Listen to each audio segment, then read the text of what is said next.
Cuanto más empiezas a investigar qué pensamos, qué entendemos, de dónde venimos, qué creemos que estamos haciendo, más empezamos a ver que nos han mentido. Todas las instituciones nos han mentido. ¿Qué te hace pensar que la institución religiosa sea la única que no lo ha hecho nunca? Las instituciones religiosas de este mundo están cubiertas de basura. Las instituciones religiosas de este mundo han sido creadas por las mismas personas que nos han dado a nuestro gobierno, a nuestra corrupta educación, que establece sus monopolios bancarios, porque a nuestros dueños les importa un bledo a usted o su familia. Todo lo que les preocupa es aquello por lo que siempre se han preocupado: el control de todo el maldito mundo. Hemos sido desviados de la verdadera presencia divina en el universo, que los hombres han llamado Dios. No sé lo que es Dios, pero sé lo que no es. Y hasta que no estés preparado para considerar toda la verdad, y a donde pueda ir, a quién te puede llevar, si quieres mirar a otro lado o creerlo más fácil, entonces en algún punto descubrirás que estás jugando con la justicia divina. Cuanto más te educas a ti mismo, más entiendes de dónde vienen las cosas y más obvias se vuelven, y empiezas a ver mentiras en todos lados. Tienes que conocer la verdad e investigar la verdad, y la verdad te devolverá la libertad. Lo encontrarán difícil aquellos que han tomado la autoridad como la verdad, en lugar de la verdad como autoridad.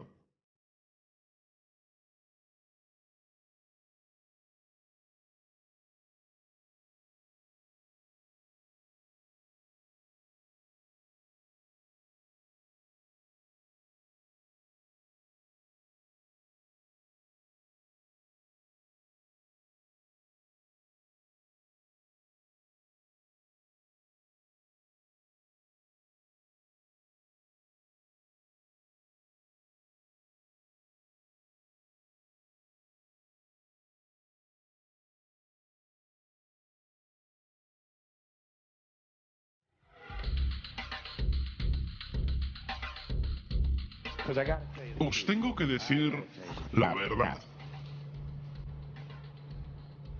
Cuando hablamos de tonterías, enormes, gigantescas sandeces, tenemos que observar sobrecogidos al campeón de todos los tiempos en falsas promesas y exageraciones: la religión. Piensa sobre esto. La religión ha logrado de veras convencer a la gente de que hay un hombre invisible que vive en el cielo, que observa todo lo que tú observas cada simple instante de cada día. Y el hombre invisible tiene una lista especial de 10 cosas que no quiere que hagas. Y si haces alguna de estas 10 cosas, tiene un sitio especial lleno de fuego y humo y personas que se queman y tortura y angustia, donde te enviará a vivir y sufrir y quemarte y ahogarte y gritar y llorar. Para siempre jamás, hasta el final de los tiempos. Pero te ama.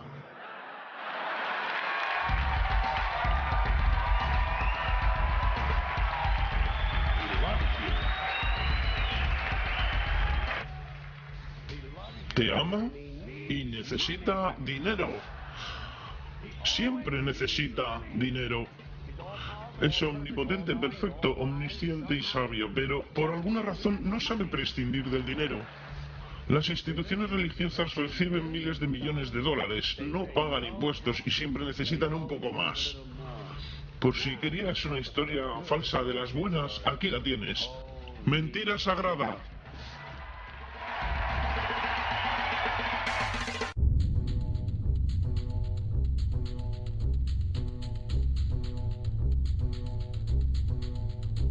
La historia más grande jamás contada.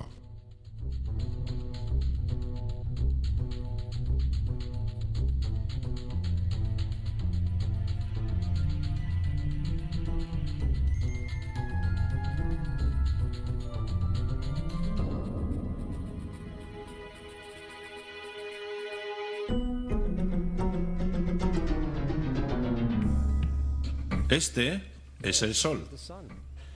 Ya desde hace 10.000 años antes de Cristo, La historia es abundante en esculturas y escrituras que reflejan el respeto y la adoración de las personas por este objeto. Y es fácil entender el por qué visto que cada mañana el sol aparece, llevando consigo la luz, el calor, la seguridad al hombre, salvándolo del frío, de la oscuridad y de las tinieblas pobladas de predadores en la noche.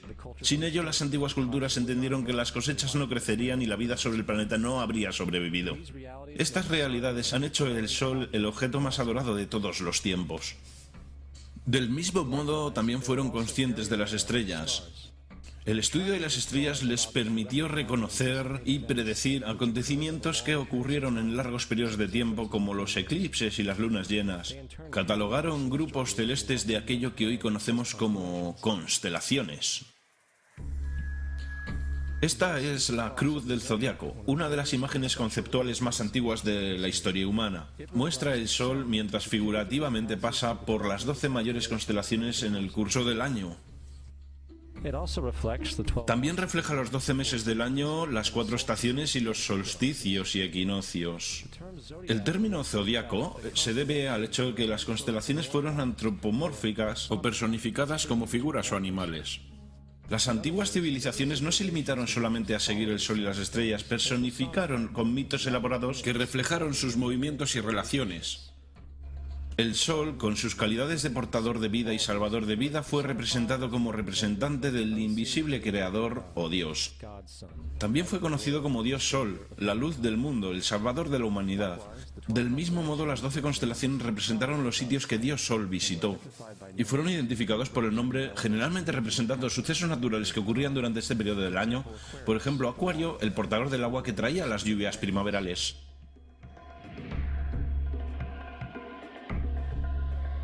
Este es Horus, el dios del sol de Egipto de 3000 años antes de Cristo. Es el sol antropomorfizado y su vida es una serie de alegorías mitológicas que tienen que ver con su movimiento en el cielo. Gracias a los antiguos jeroglíficos egipcios sabemos mucho sobre este mesías solar. Por ejemplo, Horus, siendo el sol o la luz, tuvo a un enemigo conocido como Set, y Set fue la personificación de la oscuridad o la noche. Y metafóricamente hablando, cada mañana Horus vencía la batalla contra Set, mientras que al atardecer Set vencía sobre Horus mandándolo al mundo subterráneo. Es importante notar que oscuridad contra luz o bueno contra lo malo siempre ha sido una de las dualidades mitológicas más conocidas y es expresada hoy día de muchos modos. Hablando en general, la historia de Horus es como sigue. Horus nació el 25 de diciembre de la Virgen Isis Meri.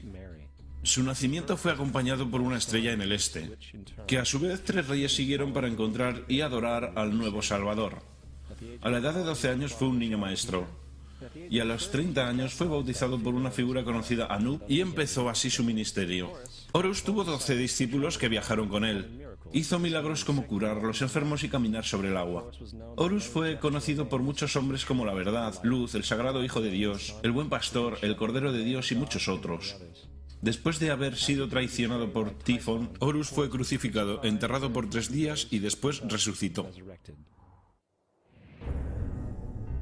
Estas cualidades originales de Horus al menos parecen permanecer en muchas culturas en el mundo, puesto que aparecen en muchas otras divinidades generalmente con la misma estructura mitológica. Atis de Frigia, nacido por la Virgen Nana el 25 de diciembre, crucificado y enterrado y después de 3 días resucitó. Krishna de la India, nacido de la Virgen de Baki con una estrella del este que señaló su llegada, hizo milagros con sus discípulos y a su muerte resucitó.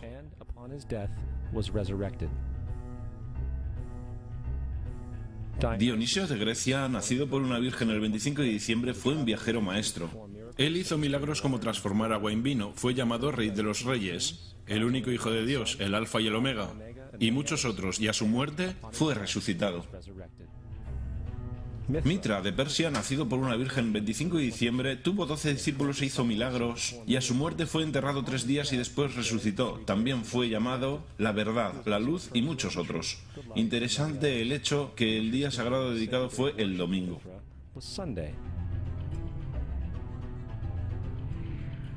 La evidencia es que ha habido numerosos salvadores en diferentes periodos en todo el mundo que tienen las mismas características. La pregunta que queda es, ¿por qué estas características? ¿Por qué nacidos de una virgen el 25 de diciembre? ¿Por qué muerto por 3 días e inevitablemente resucitado? ¿Por qué 12 discípulos?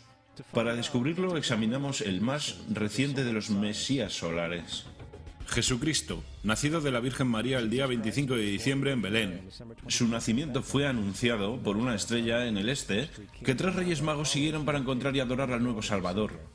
Fue un niño maestro a la edad de 12 años y a los 30 años fue bautizado por Juan Bautista. Así empezó su ministerio.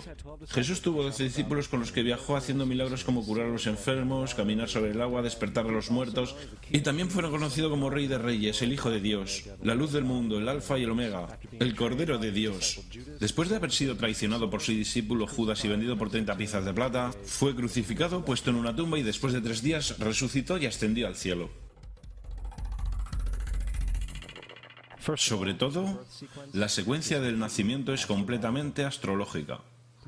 La estrella del este es Sirio, la estrella más luminosa del cielo nocturno que el 24 de diciembre se alinea con las estrellas más brillantes del cinturón de Orión. Estas estrellas son llamadas hoy, como vinieron llamándose en la antigüedad, los 3 reyes. Los 3 reyes y la estrella más luminosa, Sirio. Todas apuntan a un lugar en el que el sol sale el 25 de diciembre. Esto es porque los 3 reyes siguen la estrella del este, con el objetivo de encontrar el lugar del sol naciente, el nacimiento del sol.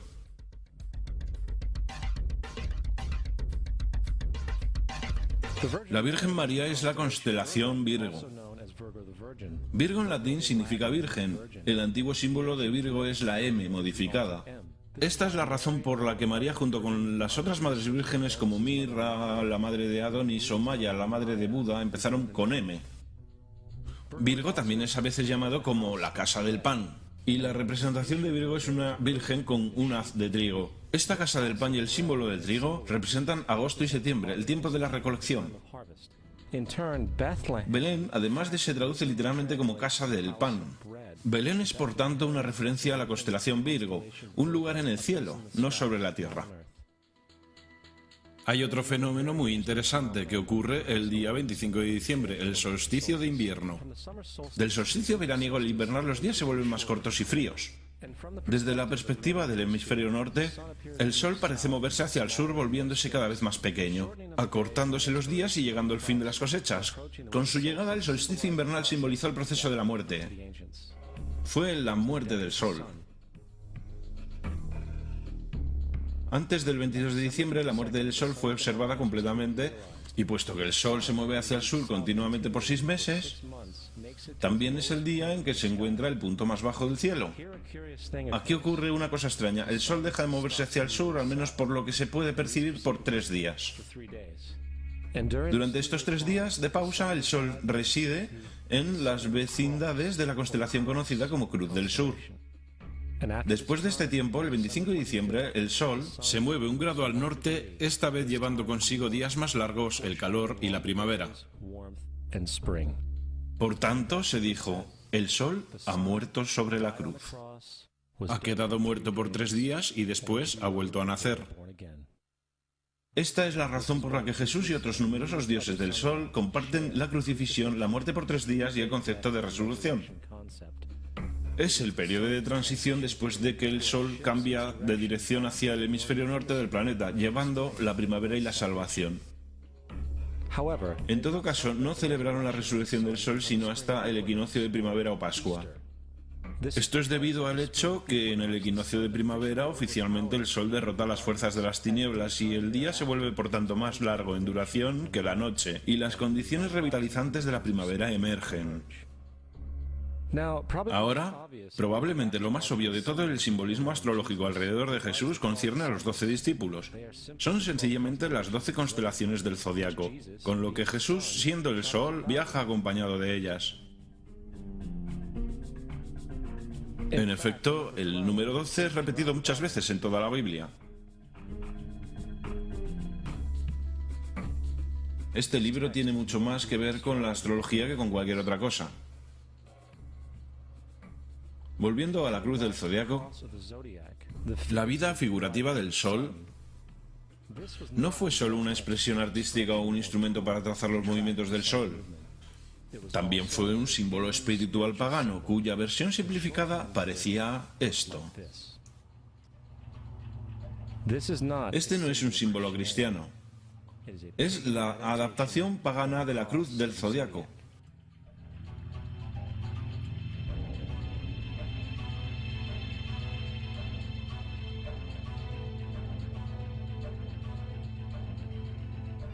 Es por esto que Jesús en el temprano arte oculto es mostrado siempre con su cabeza sobre la cruz. Porque Jesús es el sol, el Dios Sol, la luz del mundo, el Salvador levantado, quien voluntariamente viene otra vez, como cada mañana, la gloria de Dios que protege contra las obras de la oscuridad cuando es nacido otra vez, todas las mañanas, y puede ser visto venir en las nubes, en el cielo, con su corona de espinas o rayos de sol.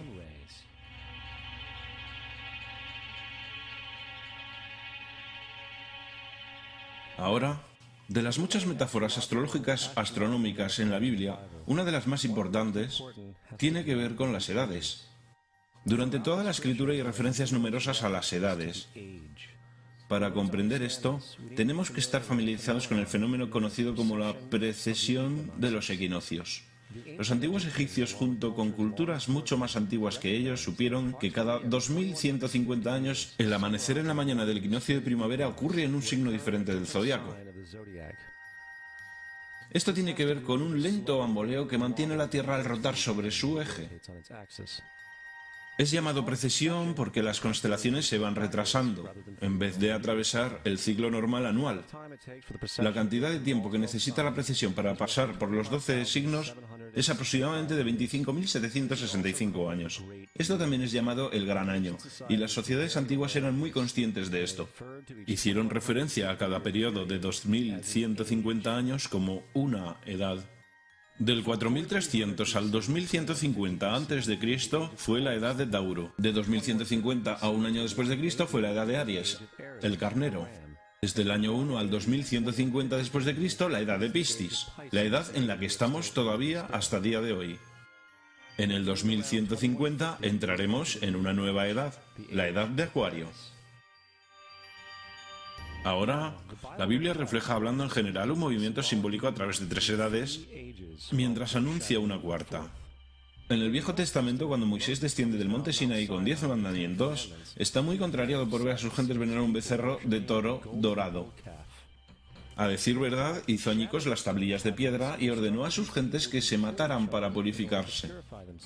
La mayoría de los eruditos bíblicos atribuirían esta cólera al hecho de que los israelitas estaban venerando a un ídolo falso, o algo por el estilo. La verdad es que el toro dorado es Tauro, y Moisés representa la nueva edad de Aries, el carnero. Esta es la razón por la cual los judíos incluso todavía hoy soplan el cuerno del carnero. Moisés representa la nueva edad de Aries, y en esta nueva edad todos deben liberarse de la vieja edad. Las otras deidades marcan estas transiciones igualmente, como Mitra, un dios precristiano que mata el toro con la misma simbología. Ahora Jesús es la figura que conduce a la edad que sigue a Aries, la edad de Piscis, o los 2 peces. El simbolismo de pez es muy abundante en el Nuevo Testamento, cuando Jesús alimenta a 5.000 personas con pan y 2 peces. Cuando empieza su ministerio caminando a lo largo de Galilea, se hace amigo de 2 pescadores que lo siguen. Creo que todos hemos visto el pez Jesús en la parte trasera de los coches de mucha gente, aunque pocos saben lo que significa realmente. Es un simbolismo astrológico pagano para el reino del sol durante la edad de Piscis. También la presunta fecha de nacimiento de Jesús es esencialmente el principio de esta edad. En Lucas 22:10, cuando Jesús es preguntado por sus discípulos que dónde estará en la próxima Pascua después de marcharse, Jesús responde: «Contemplad, cuando estéis entrando en la ciudad, allí conoceréis a un hombre llevando un cántaro de agua. Síguelo hasta la casa donde entre». Esta Sagrada Escritura es con mucho una de las más reveladoras de todas las referencias astrológicas. El hombre que lleva un cántaro de agua es Acuario. El portador del agua, que es descrito como un hombre que vierte una jarra de agua permanente, representa la edad de después de Piscis. Y cuando el sol, el dios Sol, deja la edad de Piscis, Jesús, entrará en la casa de Acuario, porque Acuario sigue a Piscis en la precesión de los equinoccios. Todo lo que Jesús está diciendo es que después de la edad de Piscis vendrá la edad de Acuario. Todos hemos oído hablar alguna vez del fin de los tiempos o del fin del mundo. Aparte de las representaciones gráficas en el libro de la Revelación, la fuente principal de esta idea es Mateo 28:20, donde Jesús dice: estaré con vosotros hasta el final del mundo. Sin embargo, la versión del Rey James, mundo, es una mala traducción entre muchas malas traducciones. La palabra que realmente está utilizando es eón, que significa edad. Estaré con vosotros hasta el final de la edad. Es cierto, pues la personificación solar de Piscis de Jesús terminará cuando el Sol entre en la edad de Acuario.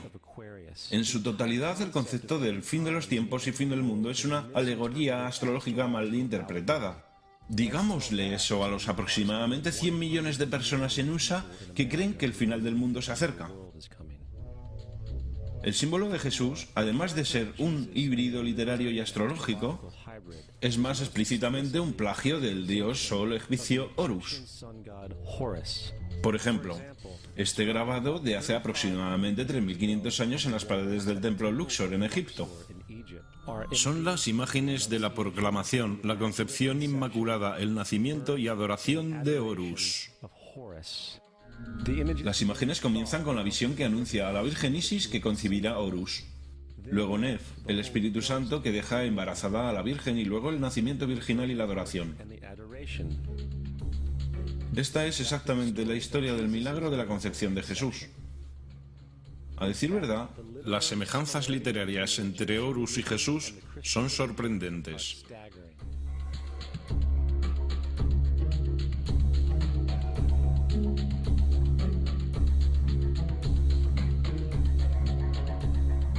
El plagio es continuo.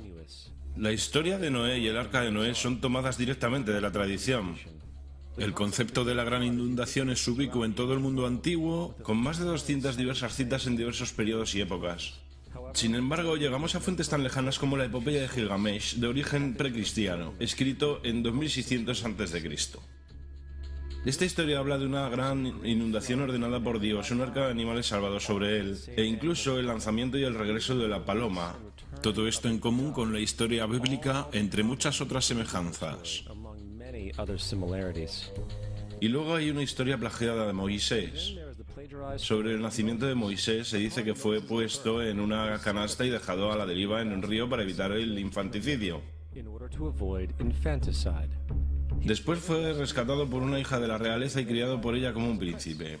Esta historia del bebé en la canasta fue sacada directamente del mito de Sargón de Acadia alrededor de 2250 a.C.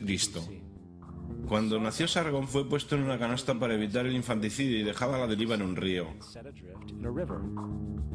Fue rescatado y criado por Aquí, una reina matrona. Además, Moisés es conocido como el dador de ley, el dador de 10 mandamientos, la ley mosaica. Sin embargo, la idea de una ley que fue dada por Dios a un profeta sobre una montaña es también muy vieja. Moisés es solo un dador de ley en una larga línea de dadores de ley en una historia mitológica. En India, Mao fue el gran dador de ley. En Creta, Minos subió al monte Dicta, donde Zeus le dio las leyes sagradas. Mientras en Egipto estaba Mises, quien llevó tablas de piedra donde las leyes de Dios fueron escritas. Manu, Minos, Mises, Moisés.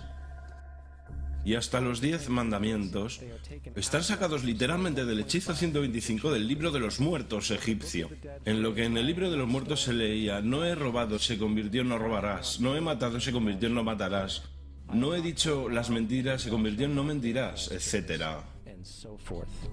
A decir verdad, la religión egipcia es la base fundamental de los principios de la teología judeocristiana. Bautismo, vida después de la muerte, sentencia definitiva, el alumbramiento virginal y la resurrección, la crucifixión, el arca de la alianza, la circuncisión, los salvadores, la sagrada comunión, la gran inundación, la Pascua, la Navidad, la Pascua de los judíos y mucho más, son todo atributos de ideas egipcias. Preceden al cristianismo y al judaísmo en mucho tiempo. San Justino, uno de los primeros historiadores y defensores del cristianismo, escribió: Cuando decimos que Jesucristo, nuestro Maestro, fue concebido sin una unión sexual, fue crucificado, murió, resucitó y ascendió a los cielos, no proponemos nada diferente a lo que creen los llamados hijos de Júpiter. En un escrito diferente, San Justino dijo: nacido de una virgen, acepte esto en común con lo que usted cree de Perseo. Es obvio que Justino y los primeros cristianos sabían lo similar que era el cristianismo de las religiones paganas. Sin embargo, Justino tenía una solución. En lo que a él se refería, el diablo lo hizo. El diablo tenía la previsión de anteponerse a Cristo y creó estas características en el mundo pagano. Cristianismo fundamentalista, fascinante. Estas personas creen que el mundo tiene en realidad 12.000 años. Yo le pregunté a uno de estos tipos, de acuerdo, fósiles de dinosaurio. Y dijo, ¿fósiles de dinosaurio? Dios los puso ahí para probar nuestra fe.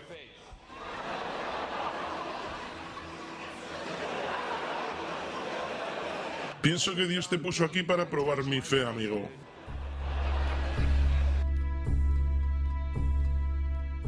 La Biblia no es nada más que un híbrido literario astroteológico, igual que todos los mitos religiosos antes que ella. A decir verdad, el aspecto de transferencia, desde las cualidades de un personaje a un nuevo personaje, se pueden encontrar en el mismo libro. En el Viejo Testamento está la historia de José. José era un prototipo para Jesús. José nació en un parto milagroso. Jesús nació en un parto milagroso. José tenía 12 hermanos. Jesús tenía 12 discípulos. José fue vendido por 20 piezas de plata. Jesús fue vendido por 30 piezas de plata. Hermano Judas sugiere la venta de José. Discípulo Judas sugiere la venta de Jesús. José empezó su trabajo a los 30 años. Jesús empezó su trabajo a los 30 años. Los paralelismos siguen sin parar. Además, ¿hay alguna evidencia histórica no bíblica de alguna persona viviendo con el nombre de Jesús? El hijo de María que viajó con 12 seguidores, sanando a las personas y cosas por el estilo. Hay numerosos historiadores que vivieron alrededor del Mediterráneo, tanto durante como después de la presunta vida de Jesús. ¿Cuántos de estos historiadores documentan esta figura? Ni uno. Sin embargo, esto no quiere decir que los defensores del Jesús histórico no hayan reclamado lo contrario. 4 historiadores son mencionados típicamente para justificar la existencia de Jesús. Pilinio el Joven, Suetonio y Tácito son los primeros 3. Sus notas constan de algunas frases que en el mejor de los casos solamente hacen referencia a los Cristos o al Cristo, que a decir verdad no es un nombre sino un título. Significa el ungido. El cuarto origen es Josefo y esta fuente ha sido demostrada como una falsificación durante cientos de años. Desgraciadamente, todavía es citado como verdad. Uno pensaría que un tipo que resucitó de entre los muertos y ascendió al cielo para que todos los ojos lo vieran, que llevó a cabo la profusión de los milagros que se le atribuyen, habría logrado entrar en el registro histórico. No lo hizo, porque una vez que sopesamos las evidencias, hay altas probabilidades que una figura conocida como Jesús ni siquiera haya existido. El cristianismo es una parodia del culto al sol, en el cual pusieron a un hombre llamado Cristo en lugar del sol, y le rindieron la pleitesía que originalmente se le rendía al sol. No queremos ser ofensivos, pero queremos ceñirnos a los hechos. No queremos herir sentimientos, pero queremos ser académicamente correctos. En lo que comprendemos y sabemos es cierto, el cristianismo no se basa en la verdad. Hemos descubierto que el cristianismo no es nada más que una historia romana desarrollada políticamente. En realidad, Jesús era la deidad solar de la secta cristiana gnóstica, y de la misma manera que todos los otros dioses paganos era una figura mítica. El sistema político fue el que buscó la figura histórica de Jesús para el control social. Antes del 325 después de Cristo, en Roma, el emperador Constantino convocó al concilio de Nicea. Durante la reunión, las doctrinas cristianas políticamente motivadas fueron establecidas, y empezó una larga historia de derramamiento de sangre de cristianos y fraude espiritual. Y durante los siguientes 1600 años, el Vaticano dominó políticamente toda Europa, conduciendo tanto a periodos fáciles como a las edades oscuras, al mismo tiempo que condujo a movimientos instructivos como las cruzadas y la Inquisición.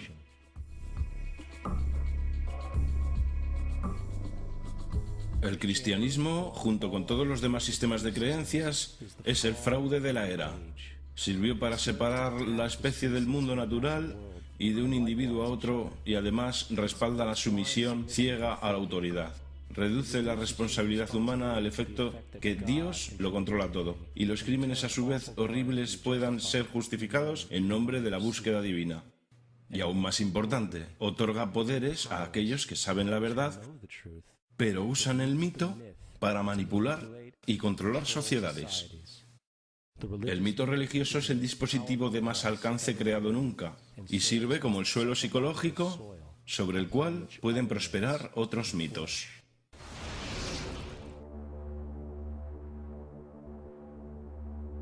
Un mito es una idea que, aun siendo popularmente creída, es falsa. En un sentido más profundo, en el sentido religioso, el mito sirve como una historia que orienta y conmueve a la gente. El foco del mito no es una relación de la historia con la realidad, sino con su función. Una historia no puede funcionar a menos que sea creída por la comunidad o la nación. No es un tema de debate que algunos tengan el mal gusto de cuestionar la veracidad de tal historia sagrada. Los guardianes de la fe no entran en debate con ellos, ignoran o denuncian como blasfemo al que lo cuestione.